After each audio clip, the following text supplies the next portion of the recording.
Everyone, Harley here. For those that don't know, I'm about to sit down with a very, very special guest, and it's a great honor for me to do this. So let's roll the video and let's see who it is.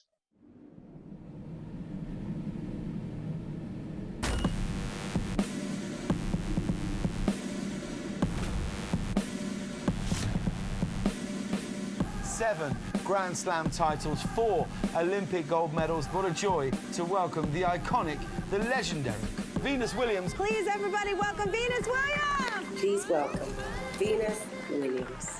Venus, we're so happy you're here. Thank you so much for having me, and especially excited to be here because I use Shopify. It is always so great when we bring on guests who also have a connection to not just entrepreneurship, but also to Shopify. And that's kind of where I want to start is, from an outsider perspective, it seems to me that from a really young age, you had this confidence in yourself and this belief in yourself that I don't think most teenagers have or had. And I'm curious, what instilled that in you? Were you always like that, or did that come from your dad or coaches or role models? But what gave you the confidence to do some of the amazing things that you've done? Yeah, definitely sports. Definitely mom and dad. My mom and dad had unwavering values for us that we had to take on as our own, which I'm so excited to say that I am just like my mom and dad. The transformation is complete. The upload is finished. I am them. But also sport. When you're focusing on what you can do and what you'd accomplish, and honestly, we get a good dose of failure sometimes too, that actually builds confidence. And when you're doing positive things, it helps you to know that, hey, I can actually do more of this. Did you find that as you were sort of growing up, did you find that you had these rituals or practices that you put in place every day to get you in kind of that right mindset? Was there something that you recall that at the time maybe it was a little weird or a little bit out there relative to your friends and your peers, but any sort of rituals or practices that you adopted early on that you've kept with you? I mean, I was a nerd. I'm still a nerd. I'm an undercover nerd in the body of a jock, I guess. So I don't know that I had any weird practices. I didn't have any superstitions. I always like to think it's the work you put in and not necessarily like, did you step on that crack and that will lead you to your next win? So nothing too crazy, no. What about sort of, an outlet, something that you do or did, and maybe you still do to escape or to recharge and reset? Have there been tools that you have been using your whole life, or some new tool perhaps that have allowed you to kind of recharge when that's needed? Yeah, I sing. My whole family does karaoke. So I travel with a karaoke mic. Actually, wow. And it's important to have a good quality mic because you want to make sure you get enough reverb to hide all the things that are not right about your voice, because no one's paying us to sing. Right. I use that during the pandemic too, when everything was quite crazy and you're not really sure what's happening, especially from a business standpoint. Just go and have a nice sing for a couple hours in the evening, and it was very rejuvenating. It's interesting. Is there a particular genre or a category of music that is your sort of go-to? Is it something weird, or is it pretty much pop, like top 40? I do not listen to pop. Okay. I do like pop from like the 80s and the 90s, but I specialize strangely in 80s new wave and in grunge. It's so weird. Perfect. Yeah.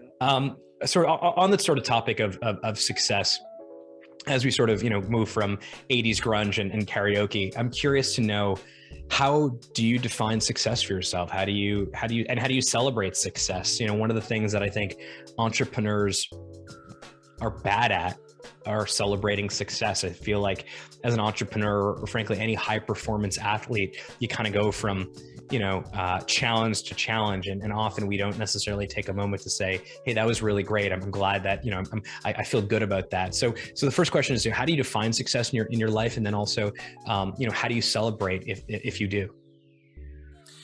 Yeah, success for me is defined as enjoying your life, doing something you love, and being happy, because you could be the most successful person in the world, but if you don't have happiness, you don't have good health, you have anxiety, then none of it is worth it. So that's important.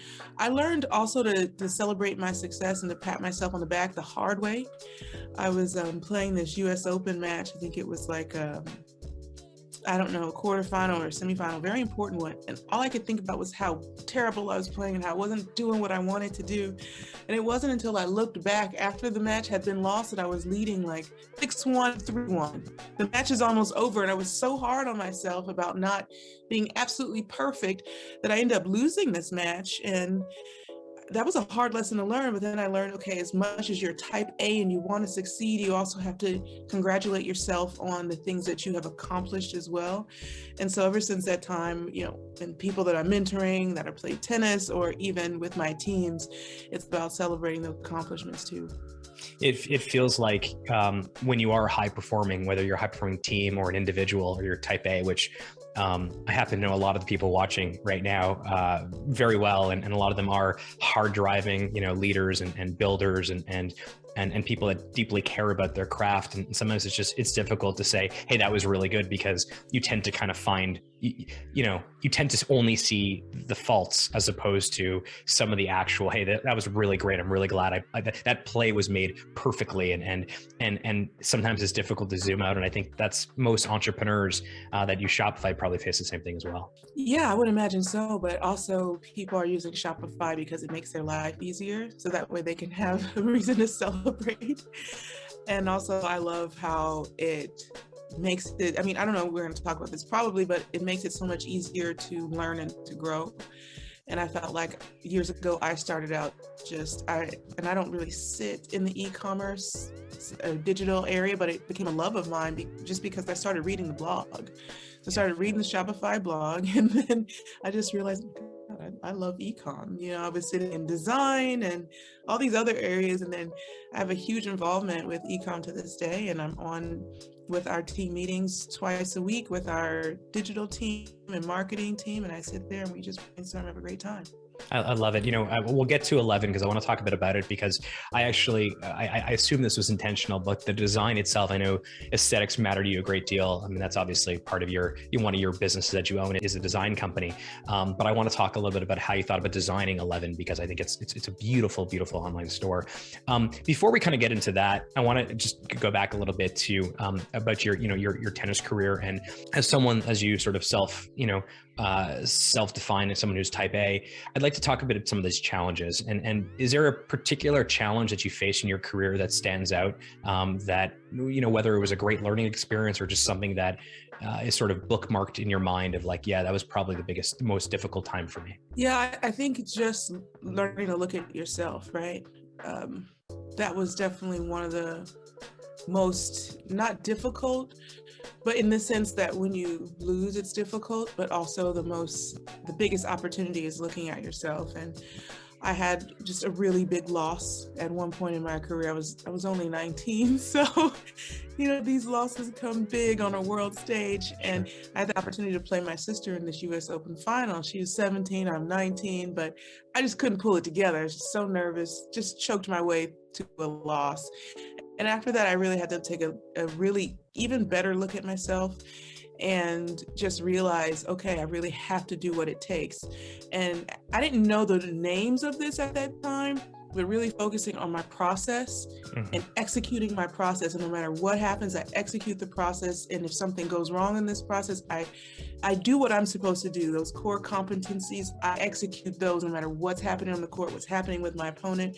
And at that point, I made up my mind, I'm going to do that. So I called it something else at that time, but now I call it like really having those processes, doing the right thing and doing it right and executing that. And then if I lose that way, at least it's a good loss. Yeah, it allows you to go into sort of that mental framework of, okay, here is the strategy, here's the process, here's the framework. And by going through that, that gives you the best opportunity, the best shot at success. It may not always happen. And I can only imagine what it must have felt like playing your sister, not just at not just in such a visible way, but on a global stage like that. That must have been unbelievable. Yeah, it's a dream come true. It's a dream. It's what we dreamed about growing up. So I think a lot of people think, oh, wow, what's it like to play your sister? I'm like, yeah, it's awesome. I'd love to see her get there. I love to get there. It's just the most exciting thing in the world. I don't think it happens that often in sports too. So I've done it quite a lot. No, it's wonderful. I read an article in preparing for this interview, and Simone Biles had said this of you and your sister. This is the quote: "The impact of Venus and Serena Williams have made, not only in sports but in life, have made a huge impact on my entire career. They paved the way for Black athletes as well as Black women, and I can't thank them enough."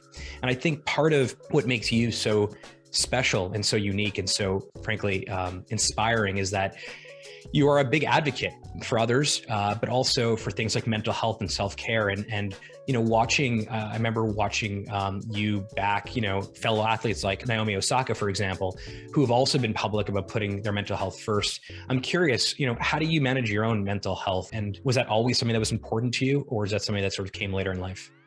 Yeah, that was always important to me and also important to my family. But also, I think there's a few different buckets of mental health, right? There's mental health where you really do have a diagnosable issue, right? So that's a different level that you need to talk to a professional about.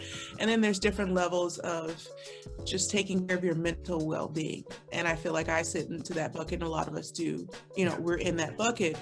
And also training yourself mentally too, to be able to handle life.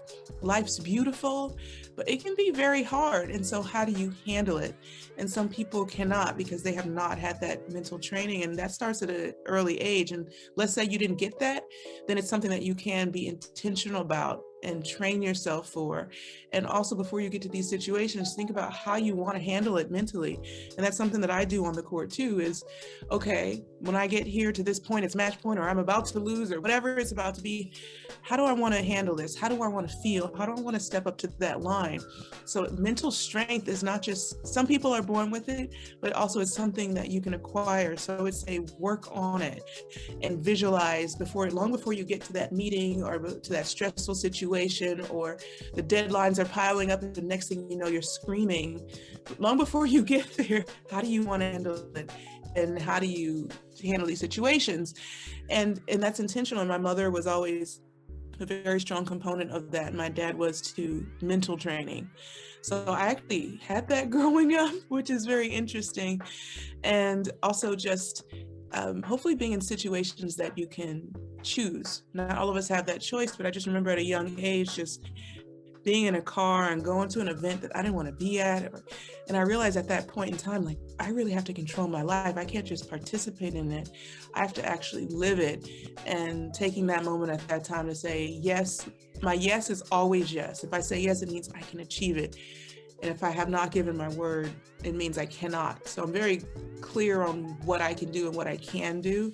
And when I give my word, that's my bond for me. It's very important to me. Yeah. Derek Sivers, a great writer, has this book, which effectively is like, it's either needs to be hell yes or absolutely no. And if it's not a hell yes, then it needs to be no. And it's not just necessarily to protect your own time and your own cognitive capacity, but also it's not fair to the person that you're committing to. And so this idea of like, it's this binary, like if you're going to do something, you do it. And if you're not going to commit to it at that level of engagement, then the answer should be no. And that's the best way to do it.